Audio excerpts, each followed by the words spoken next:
On this episode of the Carefree Kitchen, I'm going to be sharing with you my recipe for a Cafe Rio sweet pork recipe. And this is a dump and go, easy recipe, and it makes the most amazing sweet, but also a little bit spicy sweet pork that is perfect for quesadillas, burritos, and my favorite salad. So follow along and I will show you step by step how to make it. Okay, so for this recipe, you can use up to 4 pounds of pork, and I like to use the pork tenderloin because it doesn't have any bones in it and it doesn't have a lot of fat on it. So this is about 4 pounds of pork tenderloin, and then to make it sweet, I have some brown sugar, and then to add the spice, I have a can of enchilada sauce. And this is the secret ingredient. I know it's the 23 ingredients in Dr. Pepper, and it just makes the most amazing sweet pork recipe. So on top of that, we're going to add some green chilies, and then of course just like a little bit of cumin and some salt to balance out the flavors. Okay, so I'm just going to add my pork tenderloin in there, and then I also have my enchilada sauce, and pretty much any red enchilada sauce will do. And then of course I have some green chilies and some brown sugar, have some cumin, and this just adds a ton of smokiness to it. And for this recipe, it needs about a teaspoon of salt, and then we put our Dr. Pepper in. So there we go. Here are the ingredients for our slow cooker sweet pork recipe. Okay, now I'm just going to stir it around and make sure all the ingredients are incorporated, and then we're going to cook this on low for 6 to 7 hours or on high for about 4 hours. Okay, here is my slow cooker sweet pork recipe. It is tender and juicy, and look at all of that flavor. Oh, there it is. It is fork tender and perfect for shredding. So now I will show you what I do to finish this off. Okay, so to finish this off, as you can tell, there's quite a bit of juice in there. So what I like to do, and this final step just take a few minutes, but it's worth the work.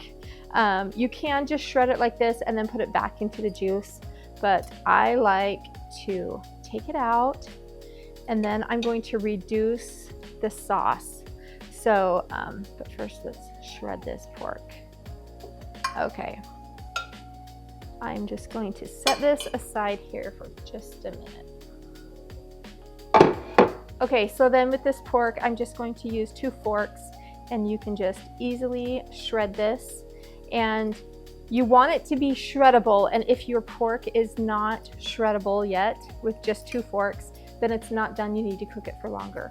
So I always say with a slow cooker, give it like a little bit of extra time, because you can always turn your slow cooker on warm and keep things warm, but to actually speed up the cooking is tricky. So anyways, if your pork is not shreddable, go ahead and cook it for longer, and until all of those connective tissues have dissolved and it is perfectly fork tender. All right, I'm just gonna shred this up now. Okay, so here is my shredded pork, and it's all pretty much shredded and ready to go. So I'm just gonna set that aside here for just a minute. Okay, so for the sauce, it needs to be reduced a little bit. There's a lot of flavor there that we don't want to lose, but it's a little bit too watered down. So what I'm going to do is I have a big pan here, and I'm going to strain off any little bits of like those green chilies or anything that's in the broth, the liquid, and I'm going to strain it off, and then I'm going to reduce it. So I just have a little strainer here, and I'm going to try really hard not to make a mess. I usually have a hand strainer, but I don't know where it is, so we're making do. So add this in there, and then we are going to reduce this by about half, and I will pick out those big parts of the meat and put it with my other meat. So there we go.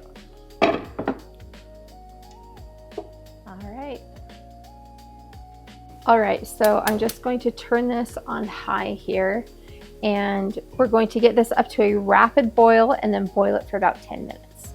Okay, and then I'm going to make a dressing, and this is really easy to make, and you can just eyeball this. This is my Southwest dressing, and this is just about a cup of ranch into a blender. There we go. And then I have this salsa, just any green salsa is great. And I'm going to put about a half a cup in there, maybe 2/3 of a cup. And then also just a can of chilies. And this makes just a really smoky from the chili and then creamy dressing.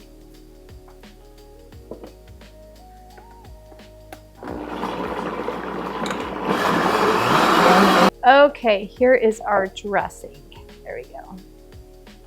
Okay, so as you can see, it's reduced by about 1/3 or maybe even half, and it's got a rapid boil here, and it is almost like a little bit syrupy, and that is exactly what we want.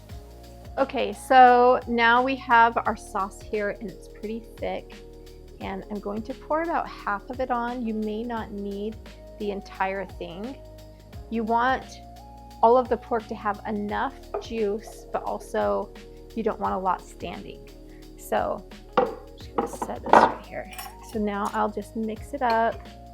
And this is a point in the process also that you need to check the salt. And I usually add just a little bit of salt here to make it, because you really want like a balance of sweetness and then also like the salty and the smoky. So taste it and see if your pork needs just a little bit of salt. I'm gonna add just a little bit more of my sauce here. Let's see. There we go, but I don't think I need quite all of it. There we go. That looks good. Everything is all mixed up. Okay, here is my Copycat Cafe Rio pork. All right, so we served this at my daughter's wedding reception, and this was one of everybody's favorite parts of the day. It was lunch, and it was so delicious, and we fed a bunch of people. So this is a fantastic meal to just like make ahead of time, and I will show you like the different components and how we kind of like assemble the salad. So the first thing I have is some cilantro lime rice, and I also have this on my website. It's super easy. You can make it in a rice cooker. It's literally, you just throw things in the rice cooker and then it's ready to go. So I'm going to build my base with a little bit of rice, and you can put a tortilla under it if you'd like. And then I have some beans, and I have a Copycat bean recipe on my website too, which is really fun and easy to make. And then I'm gonna add my pork. When I'm serving a big crowd, I like to serve 1/4 of a pound of meat per person. So on your pork tenderloin, it's the raw meat, so 1/4 of a pound. Or if you're feeding adults or like high school football players or whatever, you're going to bump that up to 1/3. So if it's a mix of adults and kids, you can get away with 1/4, but 1/3 is a good amount for most adults. So, okay, so we have our base of rice, beans, and pork. And then I'm going to add some salad here. Perfect. With just a little bit of cheese. And then I also like to put just a dollop of sour cream on there, just for a little bit of extra creaminess. And then I have a little bit of pico. This is so yummy. And then you can add guacamole, or you can add just like a little bit of avocado. And I am just going to slice a little bit of avocado here,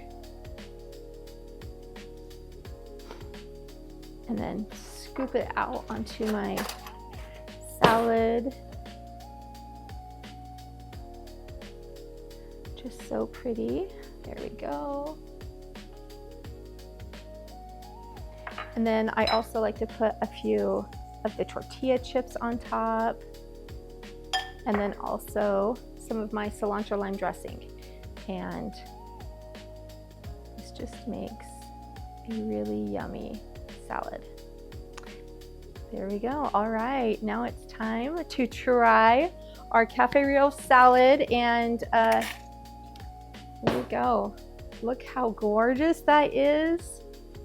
So beautiful. I'm going to get a little bit of the pork and the beans and the rice. And that dressing on top, that dressing has so much flavor. We love to dip everything in that.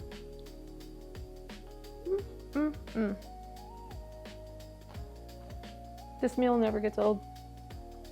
So good. That is so good. I'm hungrier than I thought. All right, thank you for watching this episode of the Carefree Kitchen. Be sure to like, subscribe, and follow me here. And of course, my recipe is always linked in the description. You can go there and get all the tips and tricks for making it ahead, for freezing it. Everything that you need to know about making sweet pork is on my website at thecarefreekitchen.com. So thank you so much for watching, and we'll see you next time.